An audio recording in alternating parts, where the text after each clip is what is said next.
Narinig kong binigkas ng manugang kong si Veronica ang mga salitang babago sa buhay ko. Opo, pinutol ko na ang preno. Magkikita tayo sa burol niya bukas. Nakatayo ako sa pasilyo ng sarili kong bahay, paralisado, nakahawak pa rin ang kamay ko sa pinto na tahimik kong binuksan. Umuwi ako ng maaga mula sa medical appointment ko dahil nag-cancel ang doktor. Hindi ako narinig ni Veronica na pumasok. Nasa sala siya, nakatalikod sa akin, kausap sa telepono ang malamig at kalkuladong boses na hindi niya kailanman ginamit sa harap ng anak kong si Angelo. Huwag kang mag-alala, mahal. Magmumukha itong perpektong aksidente. Isang babaeng 60 anyos na may lumang preno, walang maghihinala. Pakiramdam ko, naging gelatin ang mga binti ko, sobrang lakas ng tibok ng puso ko na akala ko ay maririnig niya. Ngunit hindi ako sumigaw, hindi ako tumakbo, hindi ako gumawa ng alinman sa mga desperadong pagkilos na hinihingi ng katawan ko. Sa halip, tahimik akong umatras. Lumabas ako sa parehong pinto na pinasukan ko at naglakad patungo sa sasakyan ko ng may sukat, mekanikal na mga hakbang na parang nasa trance ako. Ang isip ko ay gumana sa sobrang bilis. Kakakumpisal lang ni Veronica na sinabotahin niya ang sasakyan ko, na plano niya akong patayin at gusto niyang magmukha itong aksidente. Nagsimulang magtugma ang mga piraso ng may nakakatakot na kalinawan. Ang kaswal na komento niya kaninang umaga, Manang Lides, gagamitin mo ba ang sasakyan mo ngayon o ang kay Angelo? Ang pagpupumilit niya kahapon na ipatingin ko ang mga preno na may kakaibang tunog. Ang mungkahi niya noong nakaraang linggo na dapat ay maghuling long drive ako bago dumating ang taglamig, lahat ay paghahanda, lahat ay bahagi ng plano. Sumakay ako sa sasakyan ko, ang sasakyang dapat sanang pumatay sa akin bukas at ipinarada ito 2 kanto ang layo. Kinuha ko ang cellphone ko at tinawagan ang pinagkakatiwalaan kong mekanik, si Mang Delphine, na kilala ko na sa loob ng 20 taon. Mang Delphine, kailangan kong pumunta ka ngayon din. Emergency, huwag ka nang magtanong, pumunta ka lang. Dumating siya sa loob ng 15 minuto sakay ng kanyang service van. Nang sandali ko siyang ipaliwanag ang sitwasyon, namutla ang kanyang mukha. Manang Lides, kung totoo ito, kailangan mong tumawag agad ng pulis. Umiling ako, kailangan ko muna ng ebidensya na hindi nila maaaring tanggihan. Suriin mo ang preno, sabihin mo sa akin kung ano ang eksaktong nakita mo at i-video mo ang lahat. Ngunit bago ako magpatuloy, nais ko munang mag-imbita sa iyo, mag-subscribe sa channel at mag-like. Iyan ang paraan ko upang malaman na sinusuportahan mo ako at nagugustuhan mo ang aking mga kwento. At mag-comment din sa ibaba kung mula saang lungsod mo kami pinapanood ngayon. Ngayon, magpatuloy tayo. Pumasok si Mang Delphine sa ilalim ng sasakyan gamit ang kanyang inspection camera. 3 minuto pagkatapos, lumabas siya na may malungkot na ekspresyon. Manang Lides, sadyang pinutol ng isang tao ang linya ng preno. Ginawa ito sa paraan na mag-work ng normal sa loob ng ilang sandali, ngunit kapag inapakan mo ang preno ng malakas tulad sa isang pababa o emergency tuluyan itong babagsak, ito ay pagtatangkang pagpatay. Ipinakita niya sa akin ang video. Ang linya ng preno ay malinaw na pinutol sa gitna ng isang matalim na bagay na ginawa upang magmukhang natural na pagkasira para sa isang hindi sanay na mata, ngunit malinaw na sinadya para sa isang profesional na mekaniko. I-save mo ang video na iyan, sabi ko sa boses na hindi ko nakilala na akin malamig, kalkulado, tulad ng boses ni Veronica ilang minuto na ang nakalipas. Ngayon, kailangan ko ng tow truck, kailangan mong dalhin ang sasakyang ito sa isang tiyak na direksyon. Tiningnan ako ni Mang Delphine ng may pagkalito, hindi ba dapat dalhin natin ito sa pulis? Ngumiti ako ng walang kagalakan. Dadalhin natin ito sa pulis, ngunit una, gagawa muna tayo ng isang espesyal na delivery.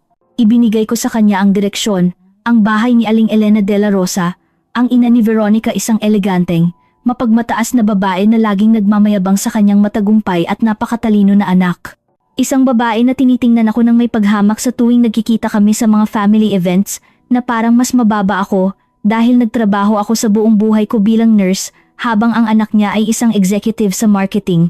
Isang babae na kailangang makita kung anong klaseng halimaw ang pinalaki niya. Dumating ang tow truck sa loob ng kalahating oras. Habang kinakabit ang sasakyan ko, tumawag ako ng isang urgent messenger at idinikta sa kanya ang isang sulat kamay na mensahe. Mahal na Elena, ito ay regalo mula sa inyong anak na si Veronica. Sadyang pinutol ang mga preno upang patayin ako. Naisip kong dapat ninyong malaman kung anong klaseng tao ang inyong perpektong anak bago siya kunin ng pulis. Lubos na nagmamahal, Lydia Reyes, PS. Ang video ng ebidensya ay nasa autoridad na. Nagbigay ako ng tiyak na instruction sa driver ng tow truck. Iwanan mo ang sasakyan sa driveway, i-ring ang doorbell, ibigay ang sulat na ito, at i-video mo ang reaksyon ng sinumang magbubukas ng pinto.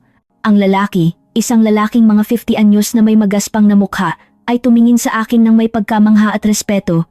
Ma'am, hindi ko alam kung ano ang nangyayari dito, ngunit ang gumawa nito sa inyo ay pumili ng maling tao na aatakihin.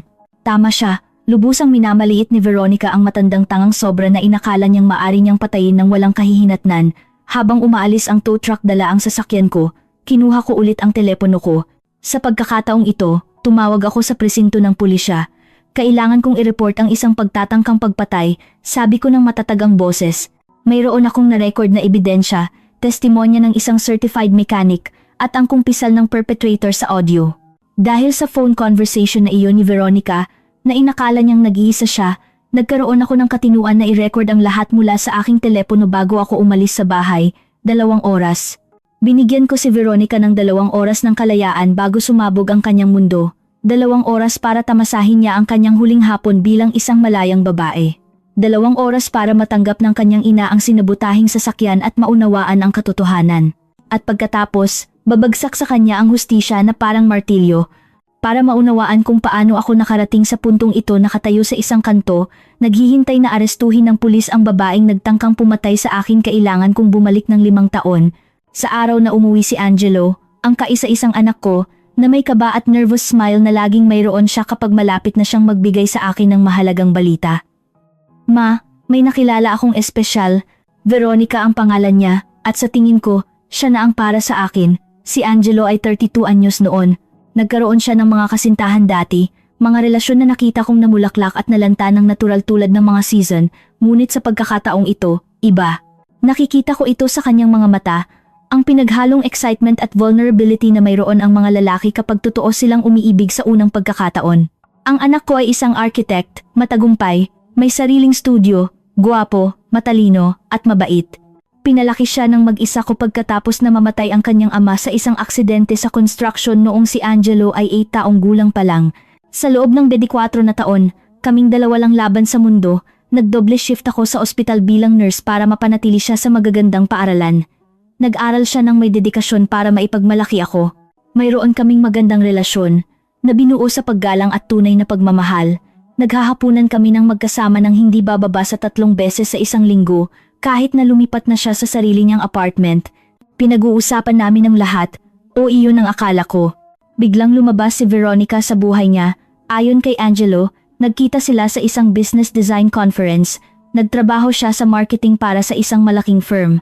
30 anyos, ambisyosa, maganda, sa paraang makintab at artipisyal na nagmumula sa oras na ginugol sa mamahaling beauty salons. Nang makilala ko siya sa unang pagkakataon sa isang hapunan, ang aking visceral instinct ay pagtanggi. May kakaiba sa kanyang mga mata, isang bagay na kalkulado sa likod ng perpektong ngiti at walang kamaliang kilos. Manang Leeds, ang dami nang naikukuwento sa akin ni Angelo tungkol sa inyo, sabi niya sa boses na matamis na parang poisoned honey. Dapat ay napaka-proud ninyo na pinalaki ninyo ang isang napakagandang lalaki, kayo lang mag-isa. Tama ang mga salita, ngunit may gilid ang tono, na parang ang pagiging proud ko sa anak ko ay isang bagay na nakakaawa, na parang ang pagpapalaki sa kanya ng mag-isa ay kahihiyan sa halip na tagumpay.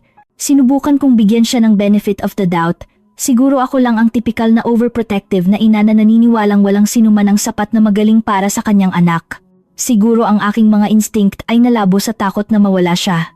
Kaya ngumiti ako at sinabi ang mga angkop na bagay at pinanood kung paano siya tinitingnan ng anak ko ng may lubos na paghanga. Ang sumunod na 3 buwan ay isang whirlwind. Mabilis kumilos si Veronica, sobrang bilis. Bigla na lang, nagka-cancel na si Angelo ng mga hapunan namin. May pinlano na espesyal si Veronica. Ma, pwede ba tayong mag-reschedule? Ang araw-araw na tawag sa telepono ay naging paminsan-minsan. Busy ako ma, tatawag ako mamaya. Ang linggo na karaniwan naming ginugugol ng magkasama ay nawala. May plano kami ni Veronica. At pagkatapos, 4 na buwan pagkatapos kong makilala siya, dumating si Angelo na may engagement ring. Ma, nag-propose ako kay Veronica. Sabi niya, oo. Magpapakasal kami sa loob ng 2 buwan, 2 buwan. Hindi ko pa siya lubos na kilala at nagpaplano na sila ng kasal. Sinubukan kong makipag-usap sa kanya. Anak, hindi mo ba iniisip na masyadong maaga? 4 na buwan pa lang kayong magkasama. Ang kanyang mukha ay tumigas sa paraan na hindi ko pa nakikita. Alam kong sasabihin mo iyan. Binalaan ako ni Veronica na hindi mo siya magugustuhan, na susubukan mong paghiwalayin kami dahil hindi mo kayang maging masaya ako sa iba. Ang mga salitang iyon ay tumama sa akin na parang suntok. Nagtanim na si Veronica ng mga buto ng kawalang tiwala sa kanyang isip. Hindi totoo iyan, protesta ko. Nag-aalala lang ako sa iyo. Gusto ko lang naligtas ka, ngunit nasa pinto na siya.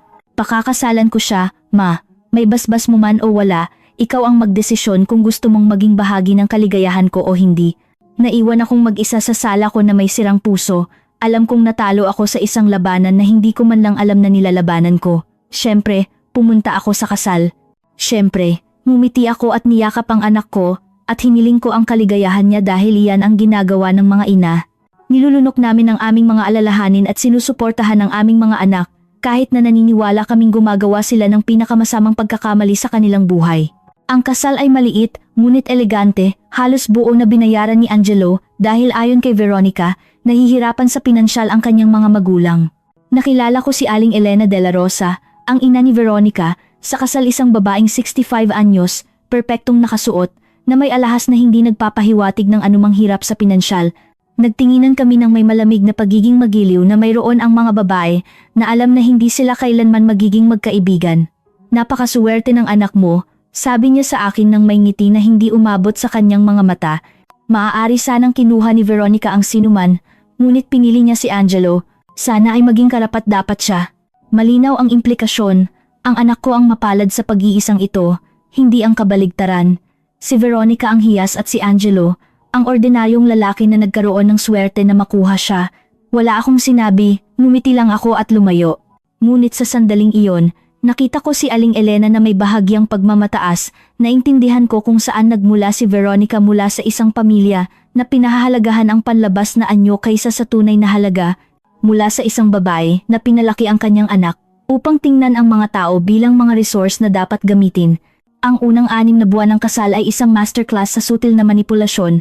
Hindi ako inatake ni Veronica ng direkta, masyadong halata iyon. Sa halip, gumamit siya ng mga taktika na napakarepay na tumagal sa akin ng ilang buwan upang mapagtanto kung ano ang ginagawa niya. At nang lubos kong naunawaan, nagawa na niyang ihiwalay si Angelo ng halos kumpleto. Nagsimula ito sa maliliit na bagay, mga komento na tila inosente na ginawa sa presensya ni Angelo. Ay, Manang Lides, ang ganda ng blouse ninyo, vintage talaga. Vintage ang code niya para sa luma at outdated. Manang Lides, nagdala ka na naman ng dessert. Ang tamis ninyo talaga. Kahit na sinusubukan namin ni Angelo na kumain ng mas malusog, pero siguro, isang beses lang, hindi naman siguro makakasama. Translation, ang mga pagsisikap mo ay hindi angkop at hindi welcome. Kapag inimbitahan ko si Angelo na maghapunan, laging nakakahanap si Veronica ng dahilan upang hindi siya makapunta ng mag-isa. Ay, Manang Lides, kung hindi ninyo mamasamain, sasama ako kay Angelo. Ayaw ko kasing mag-isa sa bahay. At pagkatapos ay darating siya at dadominahin ang buong usapan, ginagawa ang dapat sanang oras ng mag-ina bilang isang show kung saan siya ang star at ako ang sapilitang manonood. Mas masahol pa, nagsimula siyang tumulong sa akin sa mga bagay na hindi ko kailanman hiniling na tulungan. Manang Lides, nakita ko na medyo napabayaan ang garden ninyo. Nag-hire ako ng gardener na pupunta sa susunod na linggo. Huwag kang mag-alala, kami ni Angelo ang magbabayad. Hindi napabayaan ang garden ko, ako mismo ang nag-aalaga niyan ng may pagmamalaki. Ngunit ngayon ay may isang estranghero na nagpuputol ng aking damuhan na ipinataw niya, ginagawa ang aking hobby bilang ebidensya ng aking kawalang kakayahan. Manang Lides, nagmamaneho ka pa rin ba? Sa edad mo, siguro dapat ay isaalang-alang muna ang pagtigil sa pagmamaneho. Nakababahala ang mga istatistika ng aksidente sa matatanda. 60 anyos ako noon, hindi 80. Perpekto akong nagmamaneho, ngunit nagtanim siya ng buto sa isip ni Angelo. Tumataas na ang edad ni Mama. Kailangan ni Mama ng pagbabantay. Hindi na kayang alagaan ni Mama ang sarili niya. Ang mga komento tungkol sa trabaho ko ay patuloy. Nakakapagod siguro maging nurse sa edad mo, Manang Lides. Hindi mo ba naisip na mag-retire, tamasahin ang gininto ang taon mo, maglakbay, magpahinga? Siyempre, naiintindihan ko na baka hindi mo iyon kayang bayaran, ngunit maaari kaming tumulong ni Angelo sa isang maliit na buwan ng bayad kung magpasya kang huminto sa pagtatrabaho. Hindi ko kailanman hiniling ang pera niya, hindi ko kailanman kinailangan. Mayroon akong magandang pensyon na pinlano, ngunit ginawa niyang isang bagay na nakakaawa ang aking pinansyal na kalayaan. At pagkatapos ay mayroon ng mga pampublikong panghihiya. Sa mga family gatherings, nagkukuwento si Veronica ng mga nakakatawang anekdote na nagpapamukha sa akin na tanga. Naikuwento ko ba sa inyo noong sinubukan ni Manang Lides na gamitin ang cellphone niya at hindi niya maintindihan kung paano gumagana ang camera? Kinailangan naming turuan siya ng 3 beses. Napakaganda talaga kapag sinubukan ng mga matatanda na gumamit ng teknolohiya. Lahat ay tumawa. Tumawa si Angelo at naiwan ako na nakaupo, namumula, nararamdaman kung paano nasisira ang aking dignidad piraso-piraso. Plinano ni Veronica ang aking pagbubukod ng may katumpakan. Nag-organisa siya ng mga family events at nakalimutan akong imbitahan hanggang sa huling minuto. Ay, Manang Lides, pasensya na talaga. Akala ko sinabi na sa'yo ni Angelo. Kung gusto mo pang pumunta, kahit na nakumpirma na namin ang bilang ng mga tao sa restaurant, pero siguro maari naming tawagan at tanungin kung may espasyo pa para sa isa. Nagmukha akong mapanghimasok na ina na nag-imbita sa sarili niya samantalang sadyang inihiwalay nila ako. Nagbago ang kalikasan ng pagbisita sa aking bahay. Kapag bumibisita sila na lalong nagiging bihira, sinusuri ni Veronica ang lahat ng may kritikal na mata. Manang Lides, kailangan talaga nitong sopa na palitan. Sobrang luma na, ginagamit mo pa rin ba iyang mga plate? Napaka-nostalgic mo. Dapat mong i-renovate itong kusina. Parang 90s talaga.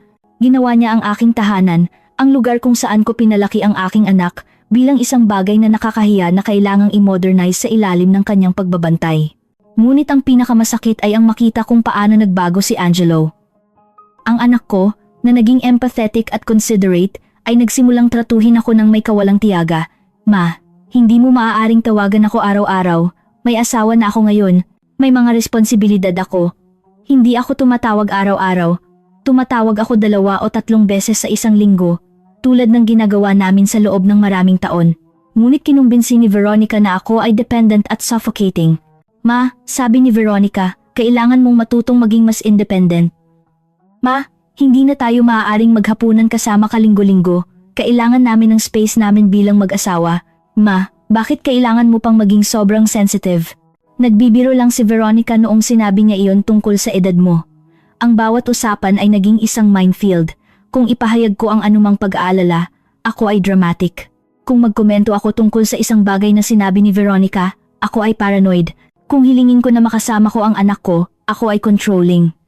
Nagtayo si Veronica ng isang narrative kung saan ako ang villain at siya ang biktima ng isang impossible na sobra.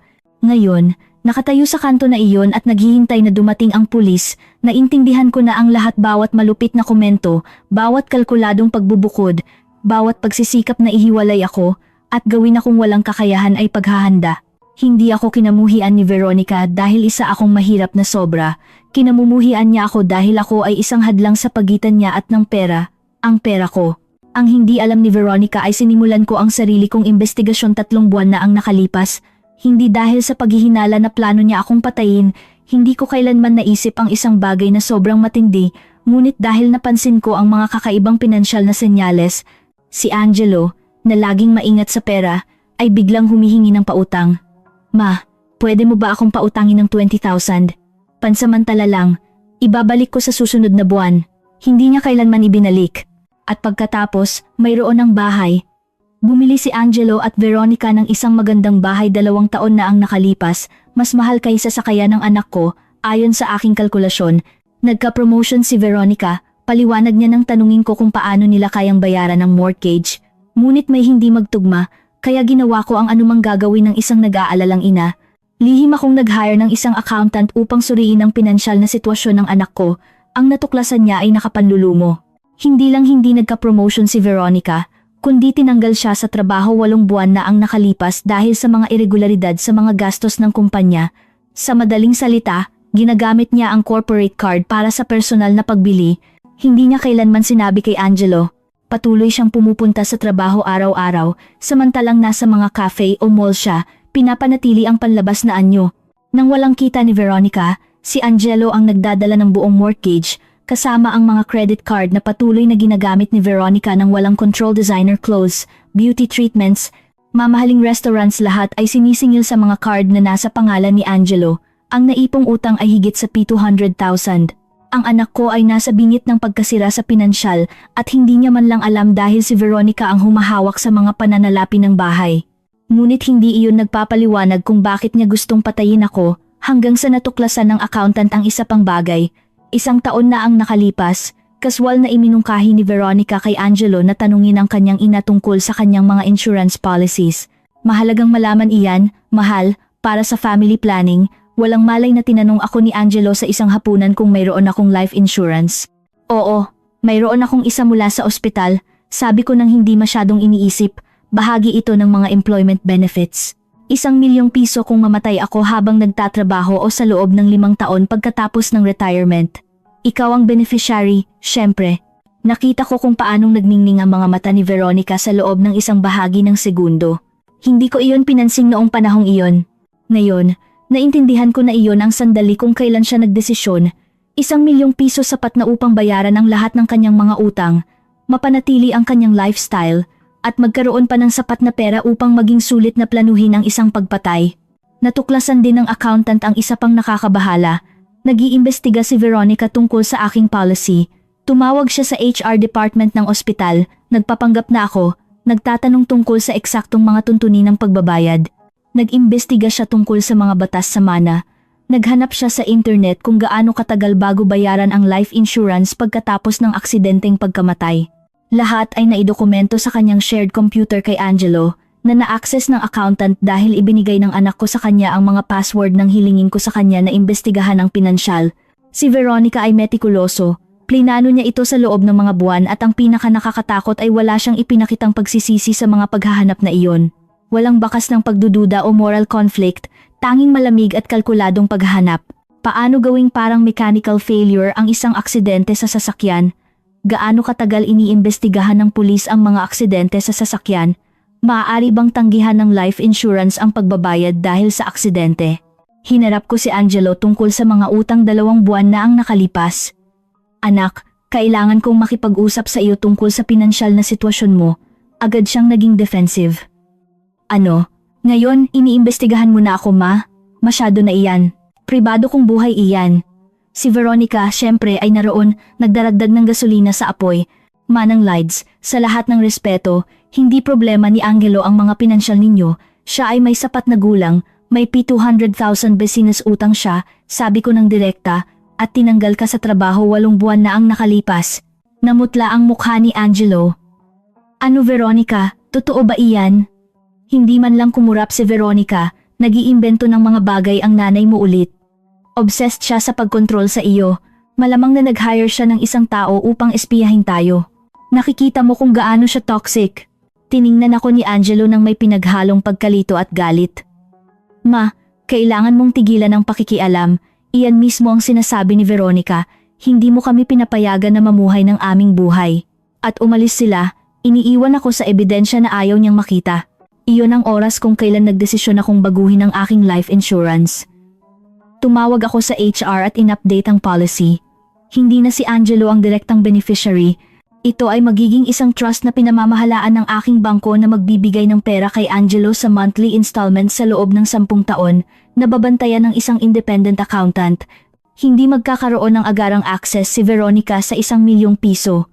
Tatagal ng 1 dekada bago niya matanggap ang lahat at iyon ay kung mananatili lang siyang kasal kay Angelo. Ginawa ko ang pagbabagong ito 6 na linggo na ang nakalipas at bagaman walang opisyal na paraan si Veronica upang malaman, naghihinala ako na may naramdaman siyang nagbago. Sumiklab ang kanyang mga atake sa akin, ang kanyang mga komento tungkol sa aking maingay na preno at lumang sasakyan ay nagsimula eksakto pagkatapos kong gawin ang pagbabago na parang tumatakbo ang orasan. At tama ako, tumatakbo ang orasan, ngunit hindi sa paraang iniisip niya.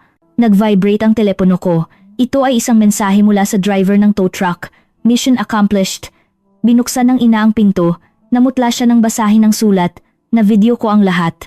Sumisigaw siya sa telepono ngayon, malamang ay tinatawagan ng anak niya, ngumiti ako ng walang kagalakan. Perpekto. Gusto kong malaman ni Aling Elena kung anong klaseng halimaw ang pinalaki niya bago siya kunin ng mga awtoridad.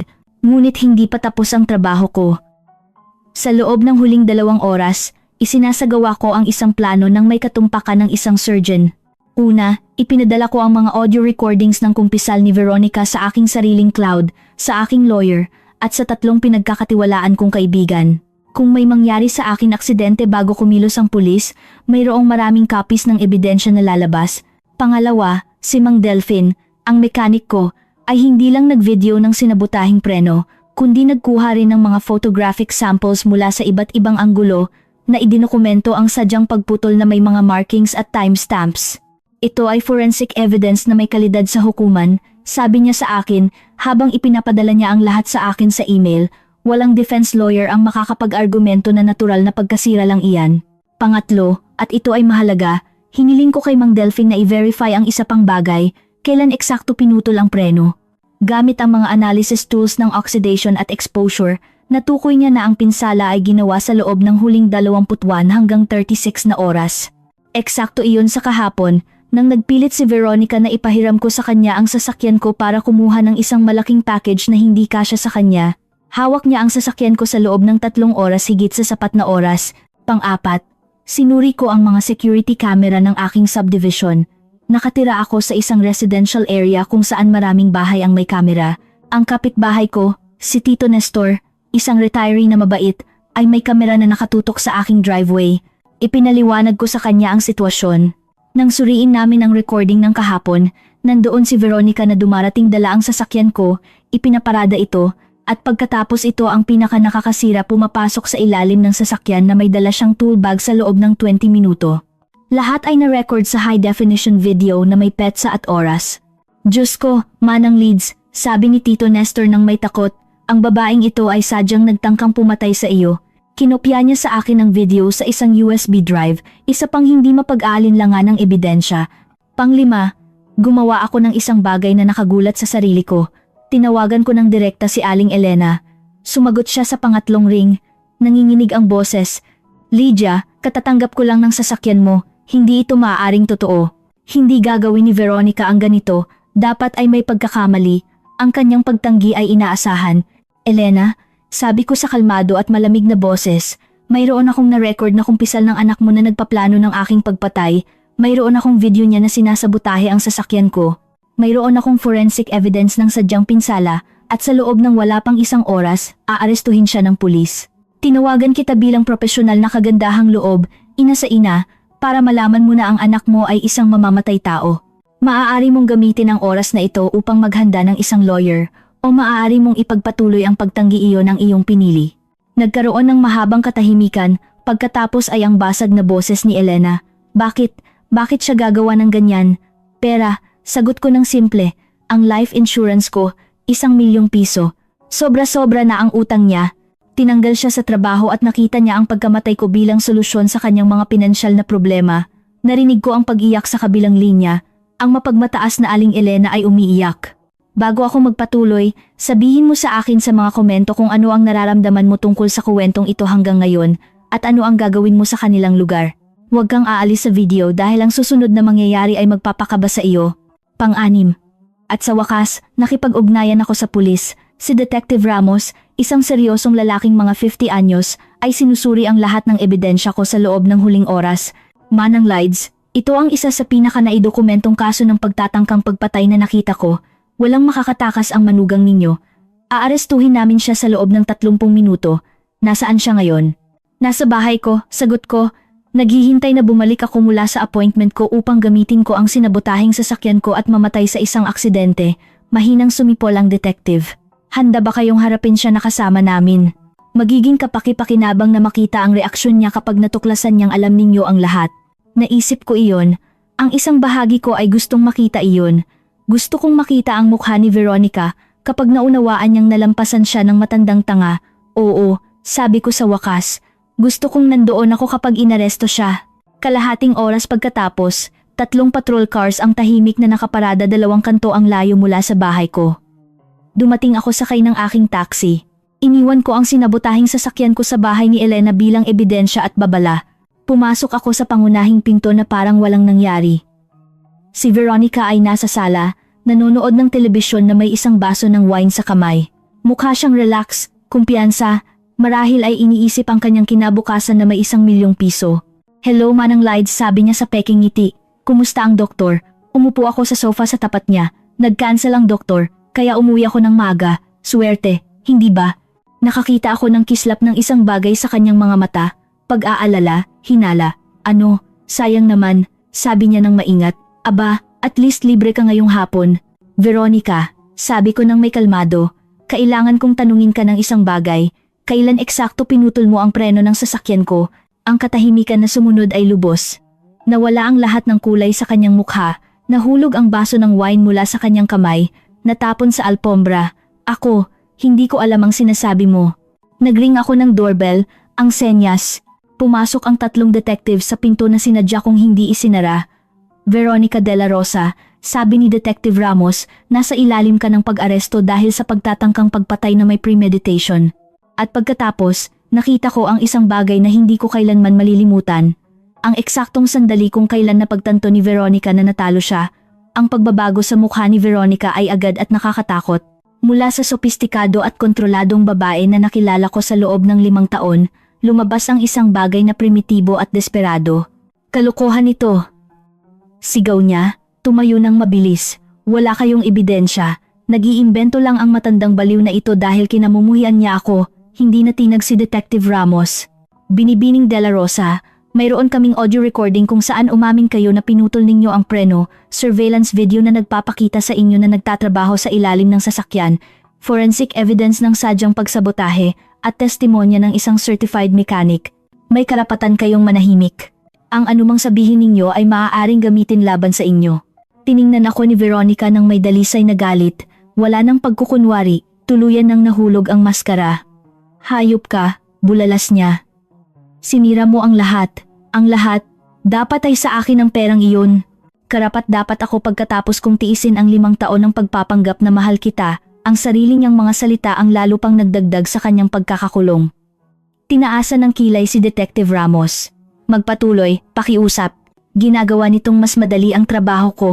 Sa sandaling iyon, nakarinig kami ng sasakyan na huminto sa labas. Si Angelo iyon, tinawagan ko ang anak ko 10 minuto na ang nakalipas. Hiniling ko sa kanyang pumunta agad. Kailangan kong nandoon siya para dito, hindi para protektahan siya mula sa sakit, kundi dahil karapat-dapat niyang makita ang katotohanan sa sarili niyang mga mata. Tumakbo si Angelo papasok na puno ng pag-aalala ang mukha. Ma, anong nangyayari? Ang mensahe mo. Tumigil siya nang makita ang asawa niyang nakaposas na sinamahan ng 2 opisyal. Veronica, anong nangyayari dito? Ang kanyang boses ay isang nalilitong bulong. Agad na nagbago ng taktika si Veronica. Agad na tumulo ang luha. Ang kanyang boses ay naging maliit at marupok.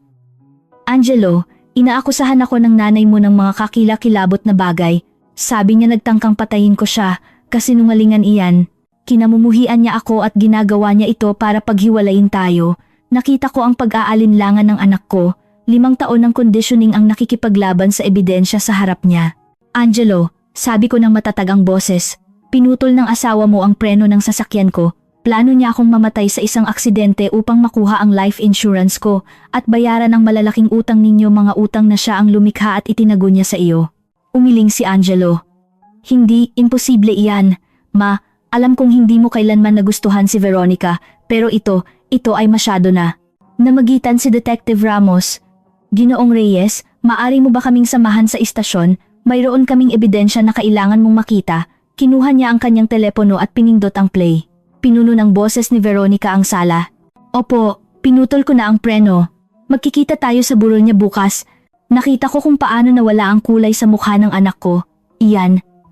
Hindi iyan si Veronica. Dapat iyan ay na-edit o. Ipinakita ng detective ang video mula sa security camera.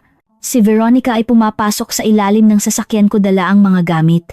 20 minuto ng tuloy-tuloy na video na may malinaw na petsa at oras. Hindi, bulong ni Angelo. Umatras na parang ang video ay pisikal na masakit. Hindi. Sinubukan ni Veronica na lumapit sa kanya, ngunit pinigilan siya ng mga opisyal. Angelo, makinig ka. Oo, ginawa ko. Pero ginawa ko iyon para sa ating dalawa. Nalulunod na tayo sa utang. Mawawala na ang bahay. May 1 milyong piso ang nanay mo sa insurance na hindi naman niya kailangan. Iyon ang tanging paraan. Ang katahimikan na sumunod ay nakapanlulumo. Kakakumpisan lang ni Veronica, hindi niya tinanggihan ang pagtatangkang pagpatay, binigyang katwiran niya lang ang kanyang dahilan. Tiningnan siya ni Angelo na parang isang estranghero, mas masahol pa. na parang isang halimaw na natutulog sa tabi niya sa loob ng 5 taon. Papatayin mo ang nanay ko para sa pera? Tanong niya sa basag na boses. Ang babaeng nagpalaki sa akin ng mag-isa pagkatapos na mamatay ang tatay ko. Ang babaeng nagtrabaho ng doble shift para makapag-aral ako. Papatayin mo siya? Iyon ay para sa ating kinabukasan. Sigaw ni Veronica. Ang lahat ng pagkukunwari ng pagiging inosente ay nawala na ngayon para sa buhay natin ng magkasama. Ano ang gusto mong gawin ko? Hayaan na mawala ang lahat. Bumagsak siya sa sofa na nakahawak ang ulo sa kanyang mga kamay. Diyos ko, nagpakasal ako sa isang mamamatay tao. Natulog ako sa tabi ng isang mamamatay tao. Tiningnan ako ni Detective Ramos. Manang Leeds, gusto ba ninyong magsampa ng formal na kaso nang walang pag-aalinlangan? Oo, lahat ng posibleng kaso, pagtatangkang pagpatay na may premeditation, at anumang iba pang naaangkop.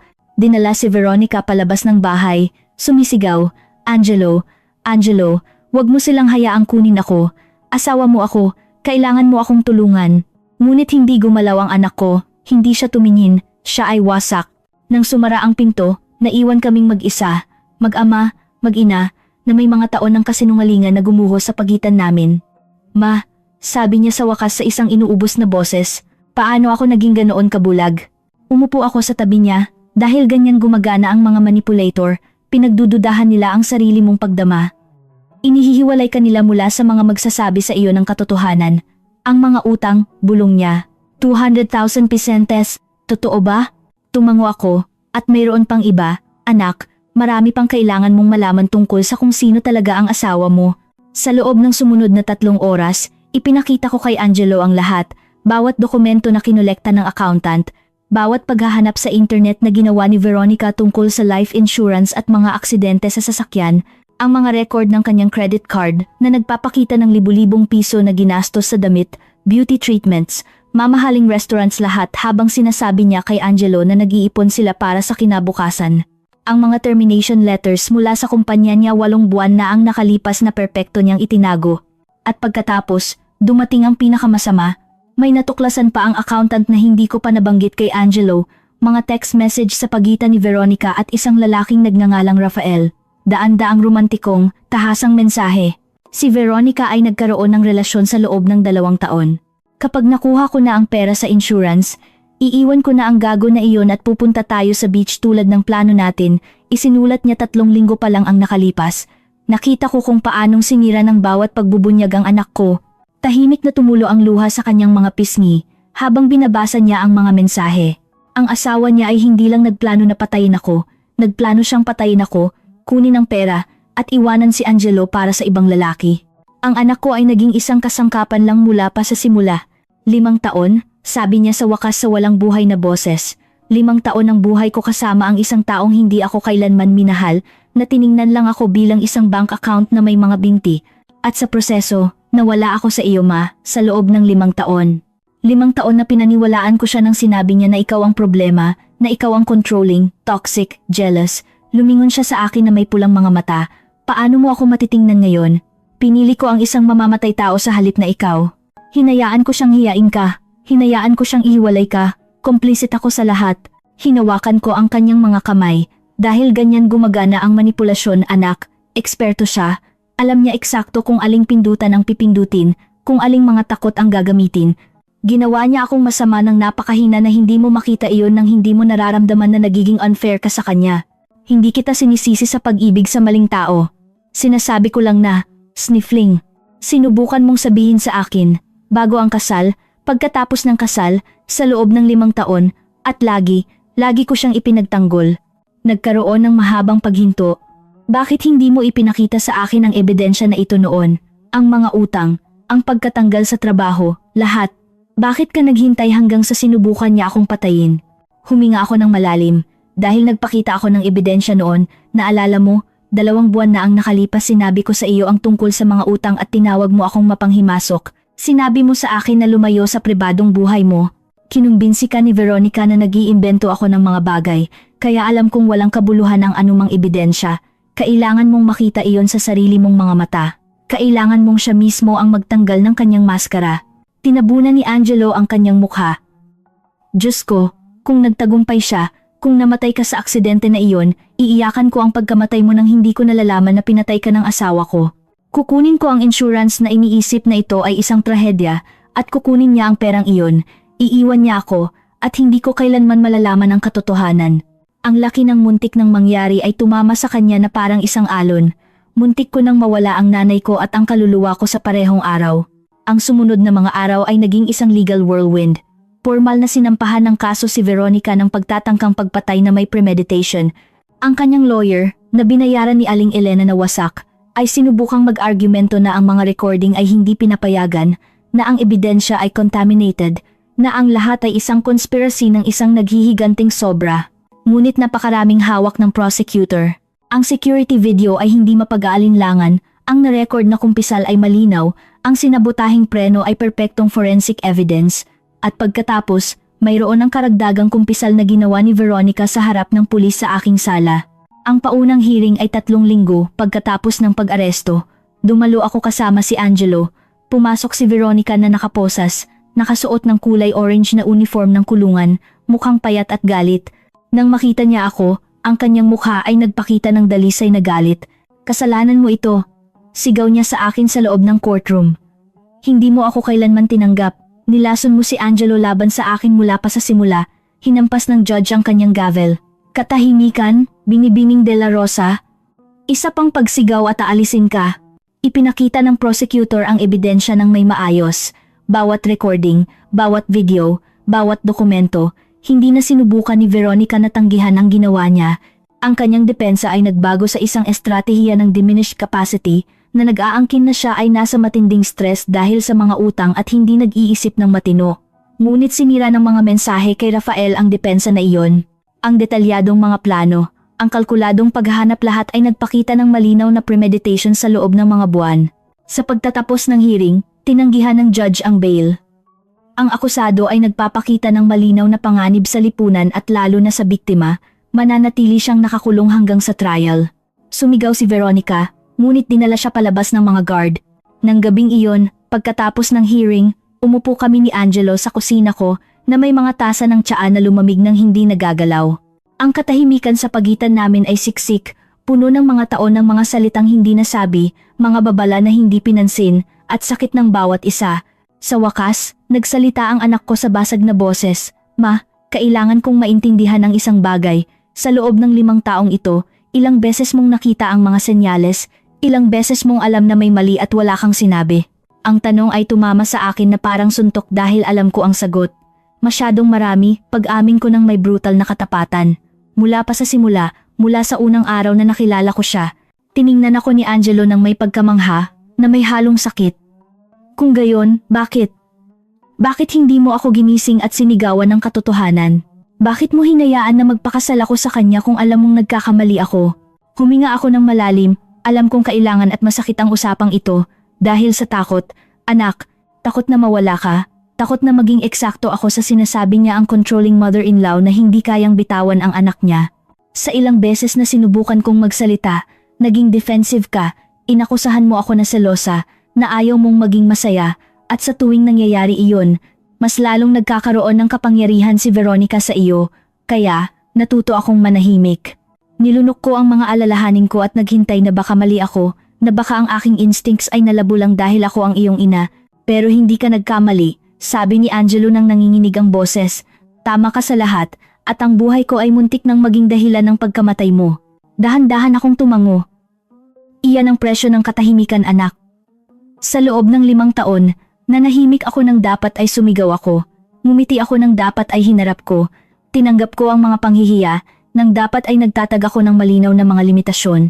At ginawa ko iyon dahil sobra kong minahal ang ideya ng pagpapanatili ng kapayapaan, ng pagpapanatili ng ating relasyon, kaya handa akong isakripisyo ang aking dignidad, ang aking kapakanan, at sa huli, muntik na ang aking buhay. Tumayo ako at lumakad patungo sa bintana, tinitingnan ang garden na madalas na pinupuna ni Veronica bilang napabayaan. Ngunit kailangan mo ring maintindihan ang isang bagay, Angelo, pinili mo rin ang katahimikan. Nakita mo kung paano niya ako trinato, narinig mo ang kanyang mga passive-aggressive na komento. Nandoon ka nang hiyain niya ako sa publiko at wala kang sinabi dahil mas madali ang panatilihin ang kapayapaan sa asawa mo kaysa ipagtanggol ang nanay mo. Nakita ko ang sakit sa kanyang mukha habang tumatama ang aking mga salita. Tama ka, bulong niya.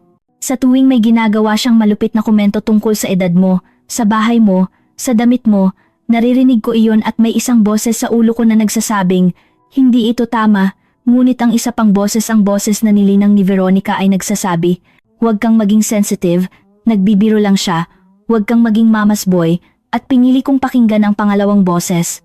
Alam mo ba kung anong sandali ang pinakamasakit sa akin? Tanong ko, lumingon sa kanya, iyon ay noong birthday mo 2 taon na ang nakalipas. Nag-organisa si Veronica ng isang hapunan ng pamilya sa isang mamahaling restaurant. Umupo ako sa dulo ng mesa, malayo sa iyo hanggat maaari. Sa buong hapunan, pinapakain ka niya, hinahawakan ka, bumubulong ng mga bagay sa tenga mo, at tumatawa ka at mukha kang napakasaya. 3 metro lang ang layo ko, ganap na hindi nakikita. Sa isang sandali, sinubukan kong makipagtinginan sa iyo, itinaas ko ang baso ko para magbigay ng toast para sa iyo mula sa malayo at hindi mo man lang ako nakita. Sobrang absorb ka sa kanya na maari sanang nawala ang nanay mo sa mesang iyon at hindi mo mapapansin. Tahimik na humagulgol si Angelo, naalala ko ang gabing iyon. Sinabi sa akin ni Veronica pagkatapos na mukha kang hindi komportable at wala sa lugar na baka hindi na kami dapat mag-imbita sa iyo sa mga social events dahil nagiging anxious ka sa publiko. At naniwala ako. Diyos ko ma, naniwala ako. Tumayo siya at lumakad sa akin. Paano natin ito aayusin? Paano ko aayusin ang nasira ko? Hindi ko alam kung maaari natin itong ayusin ng lubusan, sabi ko ng may katapatan. Ang pinsala ay malalim, ang tiwala ay nasira, ngunit maaari tayong magtayo ng isang bagong bagay, isang mas matapat na bagay, isang bagay na batay sa malusog na mga limitasyon at tunay na komunikasyon. Andi sa complicit silence. Maari mo ba akong patawarin balang araw? Tanong niya sa maliit na boses. Tiningnan ko siya ng direkta sa mga mata. Pinatawad na kita sa pag-ibig sa maling tao. Maari itong mangyari sa sinuman. Ngunit ang patawarin ka sa pagpapahintulot na tratuin niya ako sa paraang trinato niya ako sa loob ng 5 taon habang nanonood ka iyon ay mangangailangan ng oras at pagsisikap mula sa ating dalawa. Huminto ako at kailangan mong maintindihan na ang pagpapatawad ay hindi nangangahulugang babalik sa dati ang lahat. Hindi na ako babalik sa pagiging inang tumatanggap ng mga mumu ng iyong atensyon. Hindi ako ngingiti habang hinahamak ako. Hindi ako mananahimik kapag nakakita ako ng mga senyales ng panganib. Ang Lydia na kilala mo ang nagbibigay prioridad sa iyong kaginhawaan kaysa sa kanyang dignidad ay namatay noong pinutol ni Veronica ang mga preno na iyon. Ayoko ng Lydia na iyon na bumalik, sabi ni Angelo nang may nakakagulat na paniniwala. Gusto ko ang Lydia na sapat na matalino para i-record ang isang kumpisal, na sapat na strategic para idokumento ang lahat, na sapat na malakas para harapin ang kanyang umaatake ng may hindi mapag-aalinlangan ng ebidensya sa halip na bumagsak sa takot.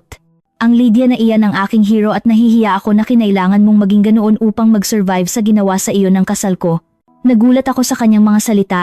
Inasahan ko ang defensiveness, pagtanggi, marahil ay pagdaramdam pa. Sa halip, nakita ko sa anak ko ang isang bagay na hindi ko nakita sa loob ng maraming taon, tunay na kapanahunan, masakit, ngunit tunay na paglago. Magpapatherapy ako, anunsyo niya bigla. Magsisimula ako sa susunod na linggo. Kailangan kong maintindihan kung paano ako naging ganoon kabulag, kung paano ko pinayagan ng isang tao na sirain ang pinakamahalagang relasyon sa buhay ko.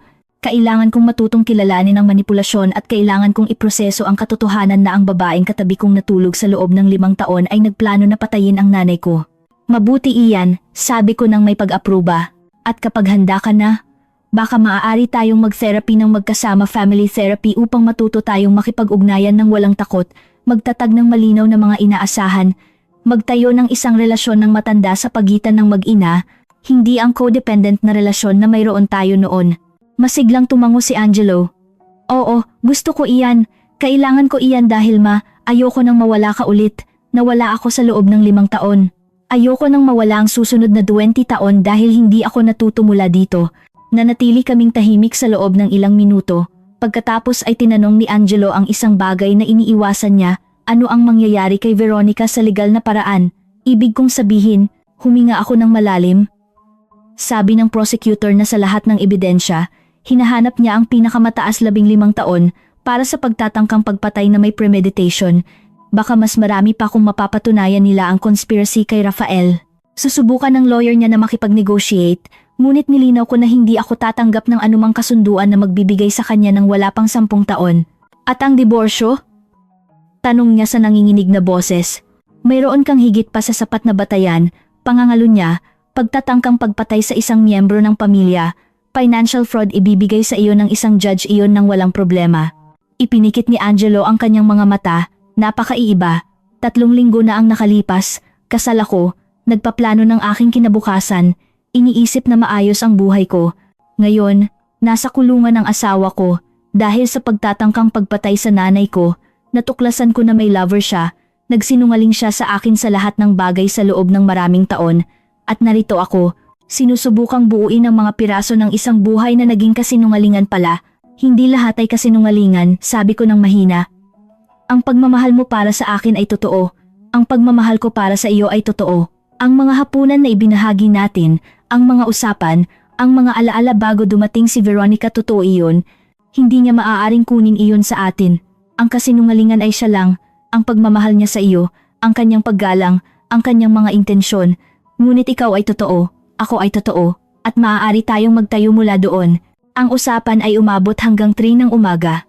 Pinag-usapan namin ang lahat, ang tiyak na mga senyales na binaliwala naming dalawa, ang mga sandali na dapat ay kumilos kami ng iba, ang mga takot na nagparalisa sa amin. At sa unang pagkakataon sa loob ng 5 taon, naramdaman ko na nakikipag-usap ako sa tunay kong anak, hindi sa edited version na pinayagan ni Veronica na makita ko, kundi kay Angelo, ang anak ko, wasak, ngunit sa wakas ay tapat. Nang umalis siya ng gabing iyon, niyakap ko siya. Mahal kita, sabi ko. Lagi kitang mamahalin kahit na sinaktan mo ako, kahit nagalit ako sa iyo, kahit na muntik na itong maging dahilan ng pagkamatay ko. Ikaw ang anak ko, ngunit ang pagmamahal ay hindi sapat. Kailangan natin ng paggalang sa bawat isa, tapat na komunikasyon, at malinaw na mga limitasyon. Nauunawaan mo ba? Tumango siya sa aking balikat. Nauunawaan ko at gugugulin ko ang natitirang bahagi ng buhay ko na pinapatunayan na maaari akong maging anak na nararapat sa iyo. Habang pinapanood ko siyang umaalis sa sasakyan niya, nakaramdam ako ng kakaibang pinaghalong kalungkutan at pag-asa. Marami kaming nawala, ngunit marahil ay mababawi namin ang isang bagay na mas malakas, mas matapat, isang bagay na karapat-dapat iligtas. Minamahal na kaibigan, salamat sa pagsama sa akin hanggang dito sa kwentong ito. Alam kong matindi, masakit, ngunit ito rin ay isang kwento tungkol sa katapangan, survival, at ang kahalagahan ng paglabag sa katahimikan. Kung ang kwentong ito ay nakaantig sa iyong puso, kung nagpabago ito sa iyong pag-iisip tungkol sa toxic relationships, manipulasyon, at ang kahalagahan ng pakikinig sa ating mga instinct, hinihiling ko sa iyo na pindutin ang subscribe na button. Ang iyong suporta ang nagpapahintulot sa akin na patuloy na magbahagi ng mga kwento na nagtuturo sa atin tungkol sa buhay. Mag-iwan ka ng like kung na-inspire ka ni Lydia sa kanyang tapang na harapin ang panganib ng may katalinuhan sa halip na may takot. At pakiusap, sabihin mo sa akin sa mga komento kung ano ang tingin mo sa kwentong ito. Sa tingin mo ba, tama ang ginawa ni Lydia? Mayroon ka na bang hindi pinansin na mga red flag sa isang relasyon? At mula sa ang lungsod sa mundo mo ako pinakikinggan, mahalaga sa akin ang bawat komento. Kami ay isang komunidad na natututo at lumalaki ng magkasama. Tandaan, ito ay isang kathang-isip na kwento na nilikha para lamang sa entertainment at pagbabago ng pag-iisip. Ang mga karakter at sitwasyon ay produkto ng imahinasyon na dinisenyo upang isipin natin ang tungkol sa mga limitasyon, pamilya, at survival. Salamat sa pagiging narito. Magkita-kita tayo sa susunod na kwento.